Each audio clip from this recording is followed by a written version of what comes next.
Hello guys, good morning. Welcome to my channel. I'm Preciosa. Pwede niyo ko tawagin na Pressy. Ako po ay nandito sa tindahan ngayon, nagtitinda. Ito ang trabaho ko. Nagtitinda kami ng diapers ng mga bata, tsaka sa matatanda, mga gatas ng bata, mga oil, sabon, diaper, wipes, pulbo, panglinis ng tainga, cotton buds, nipples, tsaka sanitary napkins. Ito yung paninda namin dito. Tsaka alam nyo guys, bago ako nagpunta dito sa Maynila, sa Pasig, dati akong OFW.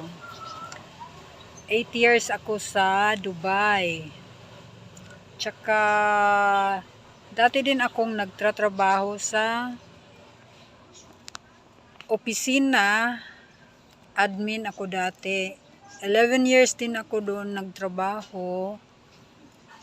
Tsaka before pa naging admin ng office, nagtrabaho ako sa factory ng candy. Yung mga prutas na ginagawang candy dati sa Negros. 11 years din ako doon nagtrabaho.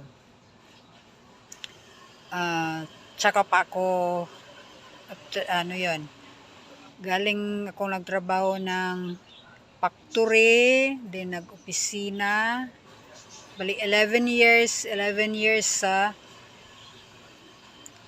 factory, then opisina 11 years din.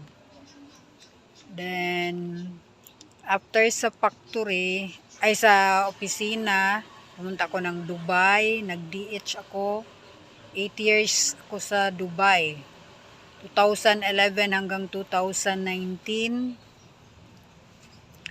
Tsaka pagkatapos nun, pumunta akong Misamis Occidental. 2 taon ako doon. Tsaka after that, dito na ako sa Pasig nagtitinda. So dami kong pinagdaanan guys. Ikwento ko sa inyo. Sana manood kayo. Tsaka ako, hiwalay sa asawa, may 2 akong anak, yung isa namatay last year. Kwento ko rin sa inyo kung anong nangyari sa anak kong babae, anong kinamatay niya. Yung isa kong anak, pangalawang lalaki, nasa Cebu siya, kasama yung girlfriend niya. Na siya, 32 years old.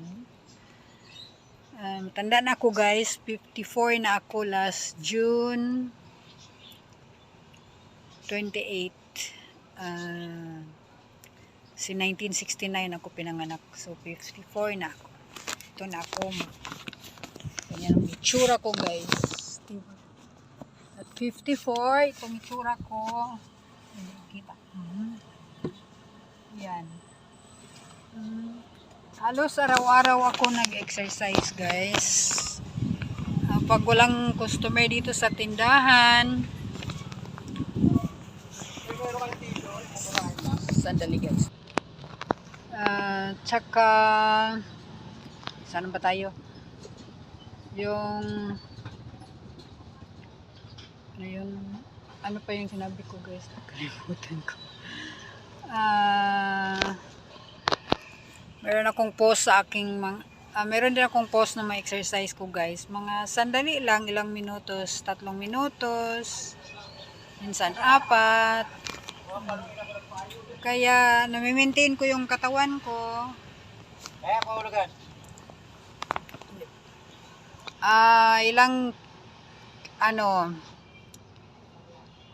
Ilang kilos ako ngayon,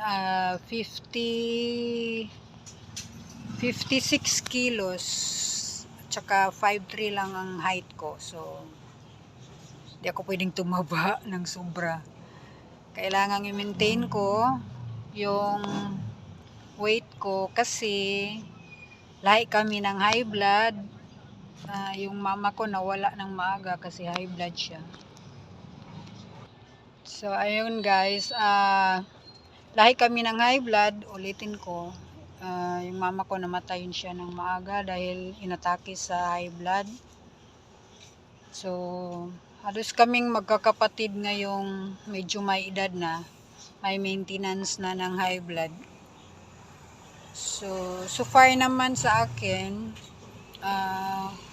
okay naman yung cholesterol ko, yung sugar ko, okay naman siya. Normal naman siya lahat. Pero nagme-maintain pa rin ako ng gamot sa high blood. Kasi ang high blood kasi hindi natin alam kung kailan siya strike. So kaya araw-araw ko nagsasayaw dito sa tindahan pag walang customer, nag-exercise, squat, anong tawag doon? Squat, punching, like that, tsaka mga crunches yung ginagawa ko. So, ma-maintain ko yung weight ko. Ayun. So ano guys, sana manood kayo ng mga videos ko guys. At saka yung mga alaga ko dating mga bata, may mga videos kami. Na-miss ko na nga sila. Sana makita ko sila next bakasyon ko. Miss ko na yung mga alaga ko. Dalawang maliliit. Ngayon na sila, nag-aaral na. So kaya guys, please support my channel. Please subscribe, tsaka share din.